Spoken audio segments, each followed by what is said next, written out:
Oman തീരത്ത് കപ്പലിന് നേരെ ഡ്രോൺ ആക്രമണം. ഇന്ത്യക്കാരൻ കൊല്ലപ്പെട്ടു. എണ്ണക്കപ്പലിന് നേരെ ഉണ്ടായ ആക്രമണത്തിൽ കപ്പൽ ജീവനക്കാരനായ ഇന്ത്യക്കാരൻ കൊല്ലപ്പെട്ടു. ഒമാൻ തീരത്തെ എണ്ണക്കപ്പലിലേക്ക് ഡ്രോൺ ബോട്ട് ഉപയോഗിച്ചായിരുന്നു ആക്രമണം. തലസ്ഥാനമായ മസ്കറ്റ് തീരത്തു നിന്നും നോട്ടിക്കൽ മൈൽ അകലെ സ്ഥിതി ചെയ്യുന്ന പ്രദേശത്താണ് ആക്രമണം നടന്നത്.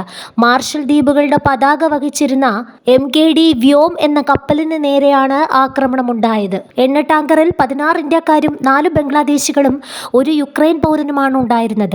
ശേഷിക്കുന്നവരെ ടാങ്കറിൽ നിന്ന് ഒഴിപ്പിച്ചതായി അധികൃതർ അറിയിച്ചു. ഇസ്രയേലും അമേരിക്കയും സംയുക്തമായി ഇറാന് നേരെ നടത്തുന്ന സൈനിക നീക്കത്തിനിടെയാണ് സംഭവം.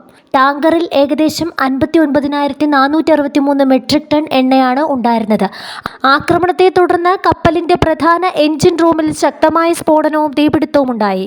കപ്പലിൽ തീപിടുത്തവും സ്ഫോടനവും ഉണ്ടായെന്ന വിവരം ലഭിച്ചതിന് പിന്നാലെ ബാക്കി ജീവനക്കാരെ രക്ഷിച്ചുവെന്നും പനാമയുടെ വാണിജ്യ കപ്പൽ ഉപയോഗിച്ചാണ് രക്ഷാപ്രവർത്തനം നടത്തിയതെന്നും സ്ഥിരീകരിച്ചു. തകരാർ സംഭവിച്ച കപ്പലിനെ നിരീക്ഷിക്കാനും സ്ഥിതിഗതികൾ വിലയിരുത്താനുമായി ഒമാൻ റോയൽ നേവിയുടെ കപ്പൽ സംഭവസ്ഥലത്തെത്തിയിട്ടുണ്ട്. പാതയിലൂടെ കടന്നുപോകുന്ന മറ്റ് കപ്പലുകൾക്ക് ഒമാൻ മാരിടൈം അധികൃതർ ജാഗ്രതാ നിർദ്ദേശം നൽകി. പേർഷ്യൻ ഗൾഫിലേക്കുള്ള ഇടുങ്ങിയ കവാടമായ ഹോർമുസ് കടലിടുക്കിനെ സമീപിക്കുന്ന കപ്പലുകൾക്ക് ഇറാൻ മുന്നറിയിപ്പ് നൽകിയിട്ടുണ്ട്. ഇറാന്റെ പരമോന്നത നേതാവ് ആയത്തുള്ള അലി ഖമേനിയുടെ വധത്തിന് ശേഷം ഹോർമുസ് കടലിടുക്കിലൂടെ കടന്നുപോകുന്ന ചരക്ക് കപ്പലുകൾക്ക് നേരെയുള്ള രണ്ടാമത്തെ ആക്രമണമാണിത്. ഇത് മിഡിൽ ഈസ്റ്റിലുടനീളം സംഘർഷം മൂർച്ഛിക്കാൻ ഇടയാക്കിയിരിക്കുകയാണ്.